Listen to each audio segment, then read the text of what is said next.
welcome back to the greenhouse on this absolutely glorious, glorious day. I mean, this morning when I got up pretty early on, there was a heavy frost down on the garden, and I was a little bit more than worried that I might lose a lot of the veg I've just planted out. But you know, that sun came through really quickly, and now it's actually scorching everything. But I thought we might have a look around the garden today, just so we can see what we've been doing and where we're up to. Now, you might remember this garden was started about 3 or 4 years ago from a couple of old lawns. Now, the garden itself is really quite small. I'm looking at it now and it's probably 35 feet long by about 8 foot wide at the widest. Most of it's about 6 foot wide. So it really is a tiny plot. But each year I seem to just get more and more fruit and veg out of it. Now, I've popped a greenhouse on here now, so that's given me another growing space. And I have pulled up some of the flower beds, Debbie's not so happy, but out of the back garden, and I've started planting veg out there as well. Now, I'm putting this in because as part of this lockdown, I've noticed that the prices are going sky high in some of the shops. So I figured the faster I can start to grow veg, the better for my pocket. So let's have a look around and we'll see what you think. I'm always open to comments. I'm always open to critical suggestions. And I'm always open to you pressing that button down there that says subscribe. So give it a shot. So let's go and have a look and see what we're doing. I've started off inside the greenhouse here because it's as good a place as any to start, really. Now, we've got mains power coming in here, and that was because I was running a heated seed bed, but I don't need to now. Now, the seed bed itself is over here. And I'm just using it inside now with the lid up as a kind of a seed bed, really, you know, got my trays in there. But I just built that out of a couple of bits of old floorboard, bit of decking, and an old window frame I had lying. So anyway, having a look around here, I've started to put in a lot of herbs because, you know what, you can never have too much coriander or bay. I always think if you've got coriander or bay, you can pretend you've got fusion cooking going on a Friday night. Anyway, the seeds are all doing really well, and I've got them grown in anything I can get. Now, you might find it a bit unusual to see things like rocket being grown in little pots like that. But the reason for that is, there's a friend of mine's going to set out his garden, so I'm growing a few bits and pieces for him as well. Now, the seed trays are actually sitting on this, I don't know if you can see it. It's a great big wooden coffin, it looks like, under there. It's about 8 feet long. And again, a bit of old decking, and I've built that as a massive tomato bed. So once these seeds are all off here, or these few Tommies I've got left here grow to a reasonable size, then I'll clear this out, we'll put the tomatoes inside there, and Bob's your uncle. Now, terrible year for some of these courgette seeds. Courgette and pumpkin, I've planted loads of them, and I've only got about 4, which is very surprising because I normally get shed loads of that sort of stuff. Now, I had somebody contact me and ask how the hydroponic system's going. Well, here it is. Hang on, I'll just move back so you get a bit of a better shot. And maybe I can even edit out some of the rubbish. So you can see the whole system there. There's 4 sets of pipes here. There's one hidden away in there. It's powered up by a solar panel at the back here that goes through this little charge controller. And it charges up the battery that's underneath there, the old car battery. And that is an old car battery from my car from 2 years ago. And it also runs my little radio. Now, down the bottom in this bucket, I keep it covered. This is the water that's circulating around the hydroponics. Now, at the moment, it's running on a pump. And I come in, I turn the pump on a few times a day. But shortly, I'll connect a solar panel directly into the pump, so it will be running about 12 to 14 hours every day. Now, for nutrient in here, I'm not using the bought hydroponic nutrient because it is so expensive. So I'm using a little bit of fish blood and bone and some of the liquor from my own worm farm. Now, to make sure that these plants always stay with their feet in the water, just to show you what it's like, look at that. They've always got their feet in the water. In fact, these new lettuces I already put in. When did they go in? I haven't put a label on. But even they are now starting to throw off tiny little roots. Of course, I picked up the one that didn't have any in there. You can see these little roots coming out there. And they sit in the water. The reason is if we look at the end here, you can see that the pipe for the drain is just about halfway up this tube.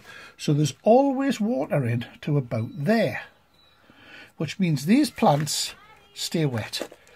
Now, you might ask, but the water is not oxygenated. How are you going to keep your plants from just going rotten? Well, the answer is dead simple. I've just ordered a little fish tank, a little aquarium air pump that I'll link into my battery, and that will blow the bubbles through the water, and that'll keep it all aerated. Now, this is doing really well at the minute. You can see I've got pak choi seedlings in here. I've got Miner's lettuce, watercress up here. These are ready for the basil to go into.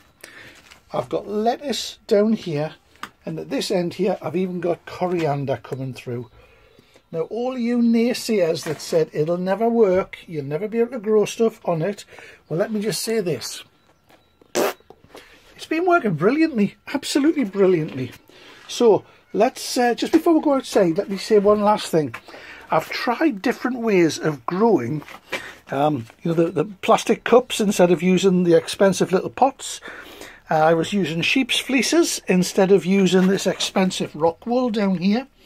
And my findings are that in actual fact, the plastic cups and the sheep's fleece works way, way better than the rock wool and these expensive little thingy things, because these are just too small. So, although I've put a few in there, I'm only putting soft herbs in them, whereas the lettuces and the pak choi and the other things are all going in the white cups, and they're going into the sheep's fleeces, and that for me is working really well. Now, I know what you're thinking at the minute. You're really admiring these classy glasses I've got, aren't you? Well, these are my Geordie knee class glasses, and they're actually Ray-Bons. Now, if you've got it, you sell a couple of £100, I'll knock you a pair up if you want them. Just let me know. Let's have a walk outside and we'll see how we're doing out there. So this is just a little seed table that I made up, a little for seeding and that. A few, you can see, it's just a couple of pallets nailed together, but it works really well. And out here, these are all of the beans, runner beans and dwarf broad beans that I'm bringing on outside, and then I can get them into the garden straight away. Hey, this is funny.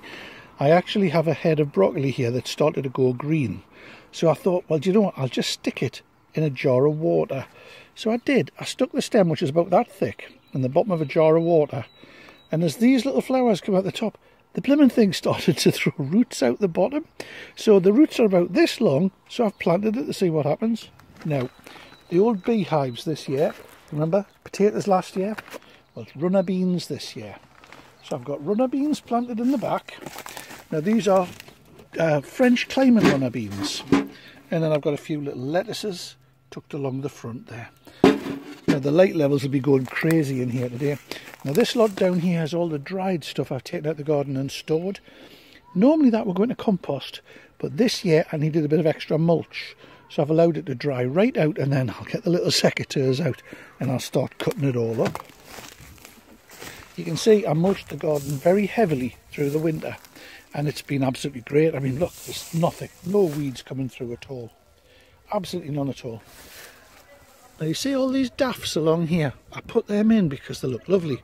But when they die back, a lot of people just have bare ground.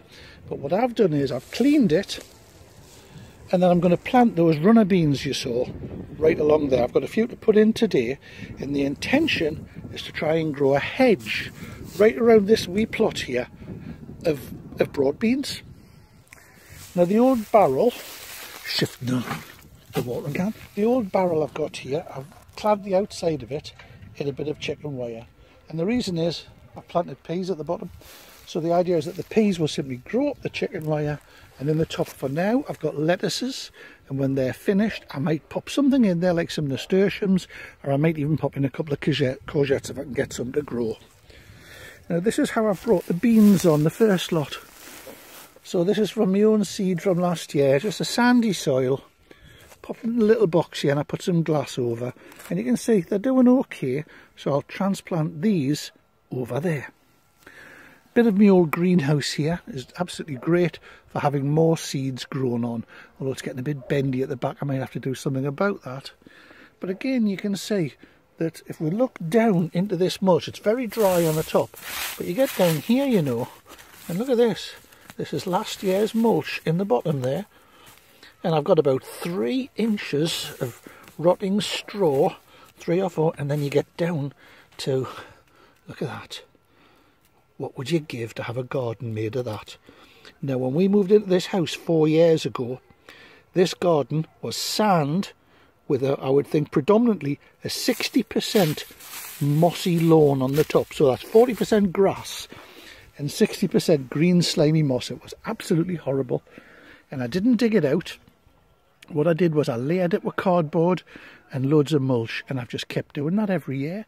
And now I've increased the height of the garden by about 10 inches. I've put that much on it. I practice chop and drop, so all these things here, they'll get chopped in and dropped down onto the top and just allowed to rot down on the ground. Now you can see here the Romanescos are tucked away inside there. Again, once they're in and well watered, I mulch them around with a bit of straw. Protects them from the wind, keeps too much heat off them, but it also keeps that moisture down by the roots. Now if you've got a couple of old pallets, I've just made mine into little troughs like big window boxes. So in here you can just see spinach is just starting to come through there, and the strawberries are doing really well, very, very well indeed. So we'll have a wander over here. Again, courgette at the back. I put these bits of old beehive around them, you know, because they're very, very handy.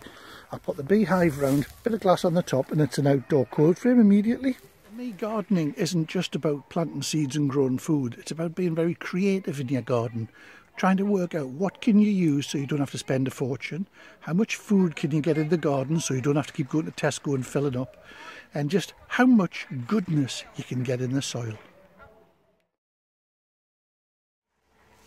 Now you can see here that this is Casablanca garlic.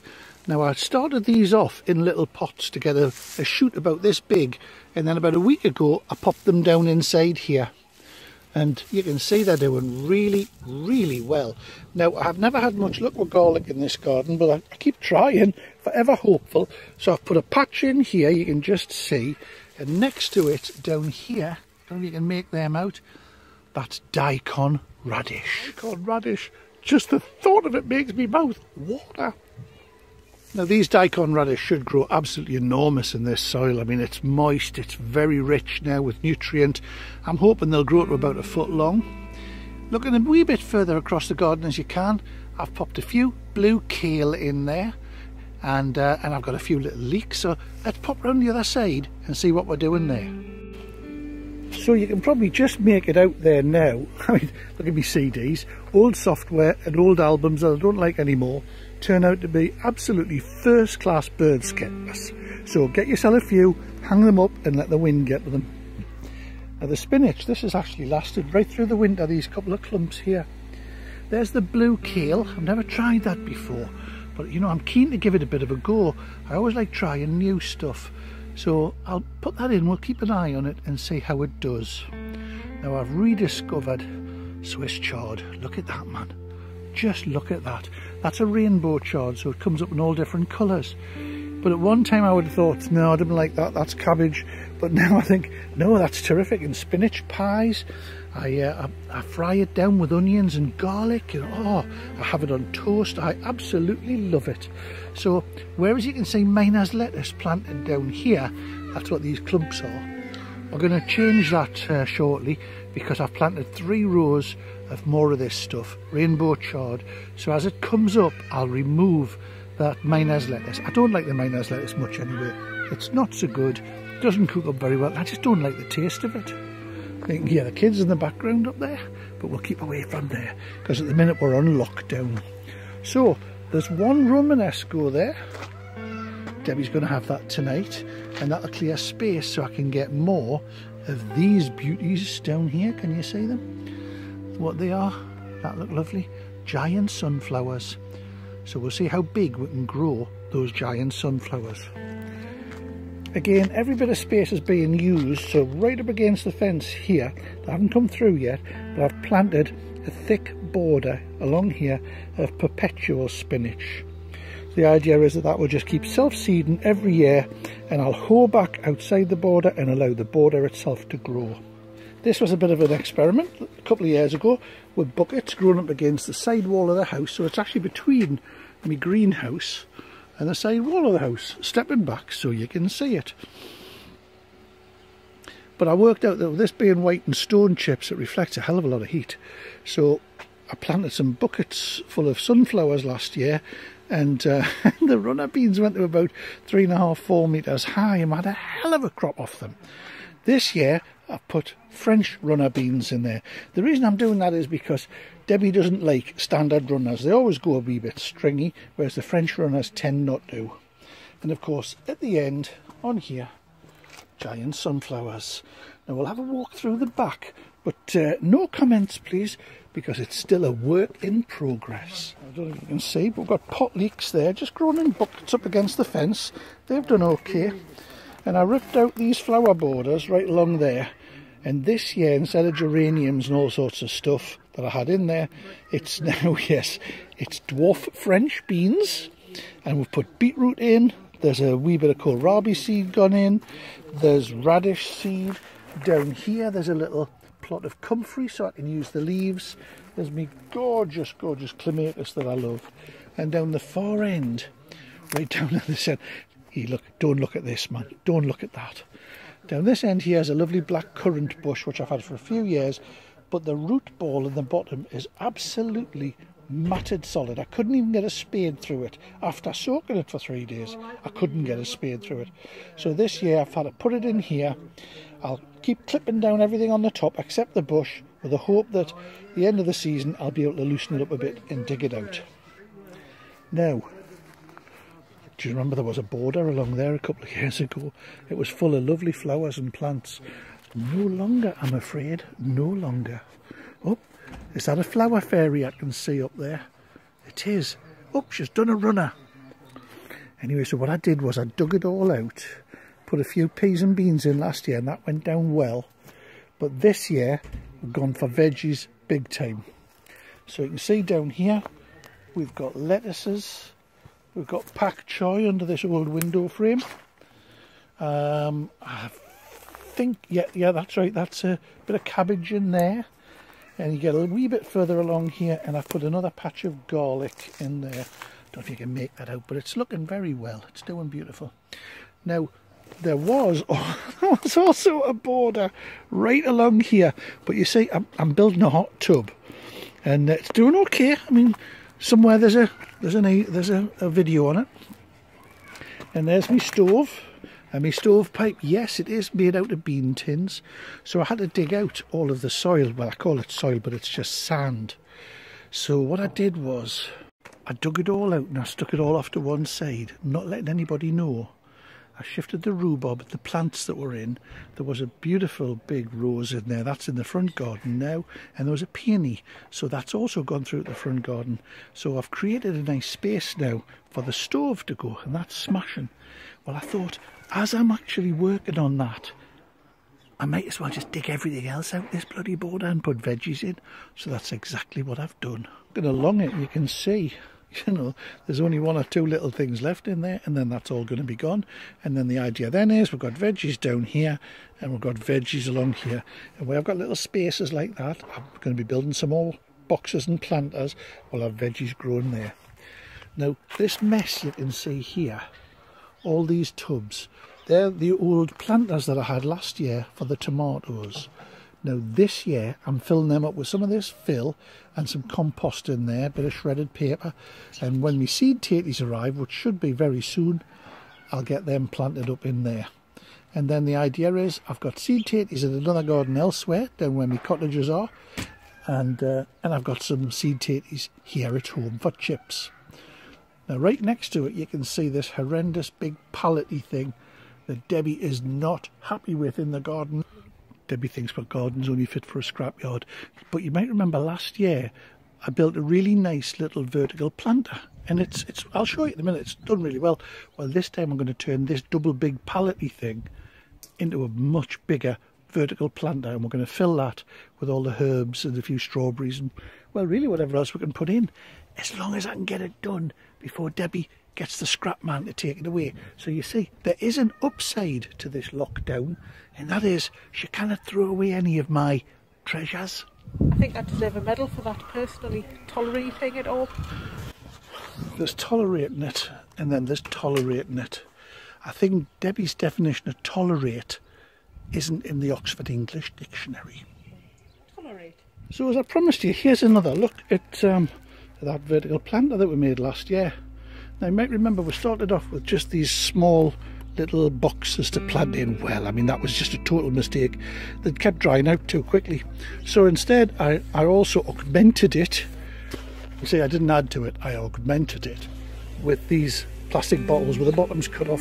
So it actually gives me a good bit of planting space. So again, I've put some pak choi in there from seedlings, and they've already doubled in size in a couple of weeks. Still a few straws in the top there.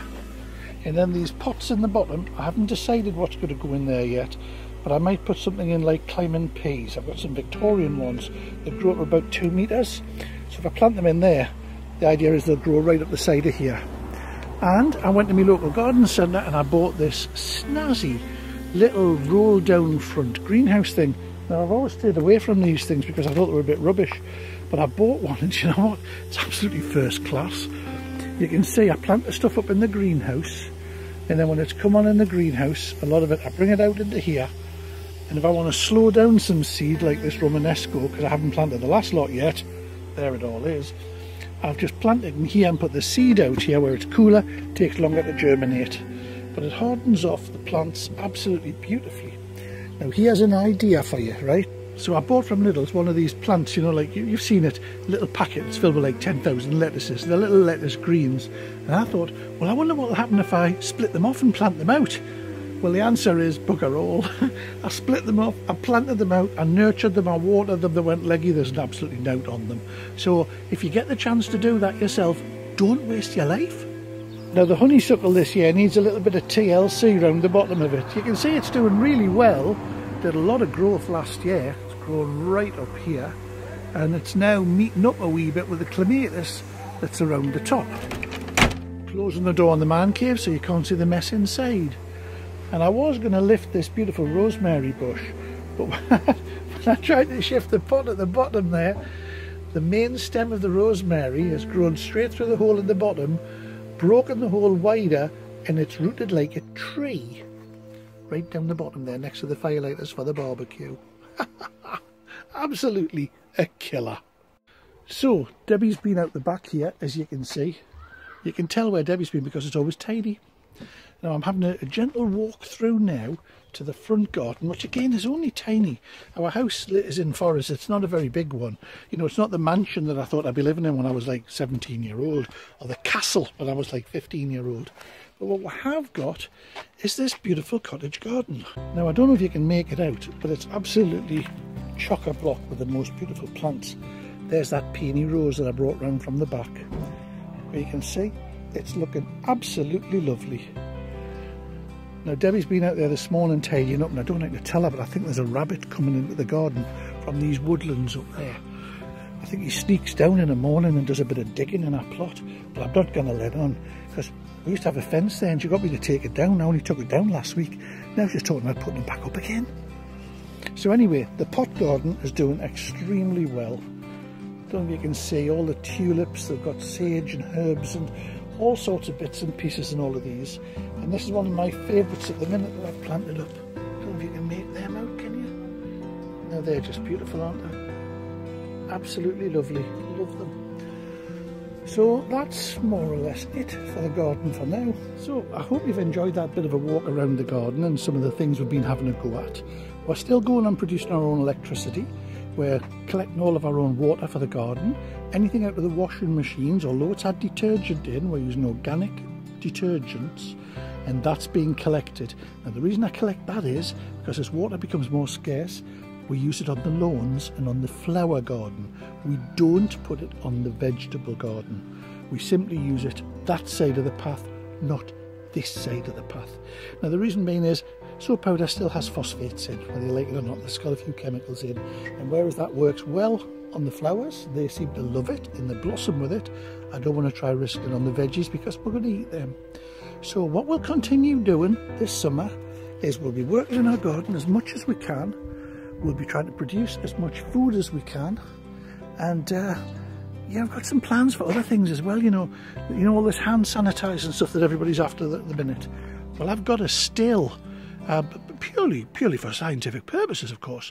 But I thought I'd dig the still out and I'd produce some hand sanitizing fluid, because you can't get it for love nor money around here, and yet it's really easy to distill. So I'll make some methanol and ethanol, not for human consumption. I'll say that now, not just for the taxman, but for you lot as well. So when you see me making it, you'll see straight away I put soap and hand gel into it. So the idea is we'll make that and we'll be able to use that to make sure we stay safe, we stay clean, and all I can say to you is stay home, stay safe, and protect your loved ones.